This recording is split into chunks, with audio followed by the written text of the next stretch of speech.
ನಮಸ್ಕಾರ, welcome to Yoyo Kannada. ಬನ್ನೀಗ ನೋಡೋಣ ಈ ದಿನದ ಟಾಪ್ 5 ಬ್ರೇಕಿಂಗ್ ನ್ಯೂಸ್.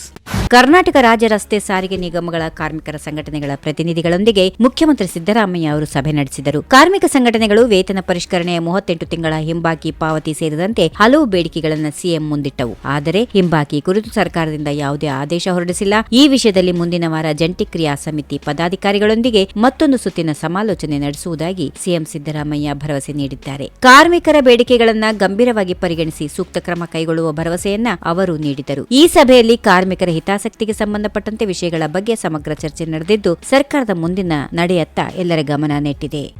ಮೈ ಶುಗರ್ ಶಾಲೆಯನ್ನ ಲೀಸ್ಗೆ ಕೊಡುವ ರಾಜ್ಯ ಸರ್ಕಾರದ ನಿರ್ಧಾರಕ್ಕೆ ಕೇಂದ್ರ ಸಚಿವ ಎಚ್.ಡಿ. ಕುಮಾರಸ್ವಾಮಿ ತೀವ್ರ ಆಕ್ಷೇಪ ವ್ಯಕ್ತಪಡಿಸಿದ್ದಾರೆ. ಪುಣ್ಯಾತ್ಮರು ಕಟ್ಟಿದ ಈ ಶಾಲೆಯನ್ನ ಲೀಸ್ಗೆ ಹಾಕುವ ಬದಲು ಅದರ ಅಭಿವೃದ್ಧಿಗೆ ಬೇಕಾದಷ್ಟು ಹಣವನ್ನು ಒದಗಿಸಲು ತಾನು ಸಿದ್ಧನಿದ್ದೇನೆ ಎಂದು ಅವರು ಘೋಷಣೆ ಮಾಡಿದ್ದಾರೆ. ಶಾಲೆಯ ಆಸ್ತಿ ಮೌಲ್ಯವನ್ನು ಪರಿಗಣಿಸದೆ ಲೀಸ್ಗೆ ಕೊಡುವ ನಿರ್ಧಾರದ ಕಾನೂನು ಆಧಾರವೇನು ಎಂದು ಪ್ರಶ್ನಿಸಿದ ಅವರು, ಇದೇ ವಿಷಯದಲ್ಲಿ ಯಾರೂ ತಮ್ಮೊಂದಿಗೆ ಚರ್ಚೆ ನಡೆಸಿಲ್ಲ ಎಂದು ತಿಳಿಸಿದರು. ಮೈ ಶುಗರ್ ಶಾಲೆ ಟ್ರಸ್ಟ್ನ ಸದಸ್ಯನಾಗಿರುವ ಕುಮಾರಸ್ವಾಮಿ ಶಾಲೆಯನ್ನ ಉಳಿಸಲು ಪ್ರಾಮಾಣಿಕ ಪ್ರಯತ್ನ ಮಾಡುವುದಾಗಿ ಭರವಸೆ ನೀಡಿದ್ದಾರೆ. ಶಾಲೆಯ ಶಿಕ್ಷಕರ ಸಂಬಳ ಮತ್ತು ಫಿಕ್ಸ್ಡ್ ಡೆಪಾಸಿಟ್ಗೆ ಬೇಕಾದ ಹಣವನ್ನ ಒದಗಿಸಲು ತಾನು ತಯಾರಿದ್ದೇನೆ ಎಂದು ಅವರು ಸ್ಪಷ್ಟಪಡಿಸಿದ್ದಾರೆ.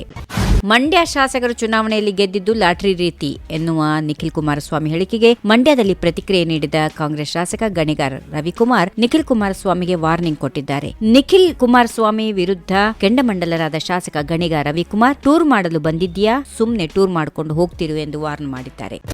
ಮುಖ್ಯಮಂತ್ರಿ ಸಿದ್ದರಾಮಯ್ಯ ಅವರು ಐಎಎಸ್ ಮತ್ತು ಪೊಲೀಸ್ ಅಧಿಕಾರಿಗಳ ವಿರುದ್ಧ ಅವಮಾನ ಆಗುವಂತೆ ನಡೆದುಕೊಂಡಾಗ ಐಎಎಸ್ ಅಧಿಕಾರಿಗಳ ಸಂಘ ಎಲ್ಲಿ ಹೋಗಿತ್ತು, ಆಗೇಕೆ ಮುಖ್ಯಮಂತ್ರಿ ವಿರುದ್ಧ ದೂರು ನೀಡಲಿಲ್ಲ, ಹೀಗೆಂದು ಬಿಜೆಪಿ ರಾಜ್ಯಾಧ್ಯಕ್ಷ ಬಿವೈ ವಿಜಯೇಂದ್ರ ಅವರು ಪ್ರಶ್ನಿಸಿದ್ದಾರೆ. ಇನ್ನು ರವಿಕುಮಾರ್ ಅವರ ಹೇಳಿಕೆ ಗಮನಿಸಿದ್ದೇನೆ. ರವಿಕುಮಾರ್ ತಮ್ಮ ಹೇಳಿಕೆಗೆ ಸ್ಪಷ್ಟನೆ ನೀಡಿದ್ದಾರೆ. ವಿಜಯೇಂದ್ರ ಯಾರನ್ನ ಸಮರ್ಥಿಸದೆ ಪಕ್ಷಪಾತವನ್ನ ಪ್ರಶ್ನಿಸುತ್ತಿದ್ದಾರೆ ಎಂದು ತಿಳಿಸಿದ್ದಾರೆ.